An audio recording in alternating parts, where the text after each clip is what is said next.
கல்யாண பந்தனிலாடும் தோரணமா இல்லை கச்சேரி ரசிகர்கள் கேட்கும் மோகனமா?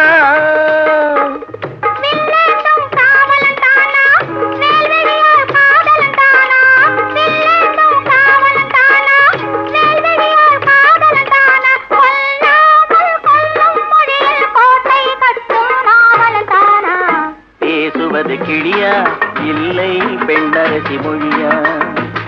கோயில் கொண்ட சிலையா கொத்துமல கொடியா? ஹோய் ஹோய் ஹோய் ஹோய். பாடுவது கவியா இல்லை பாரிவள் வதனா?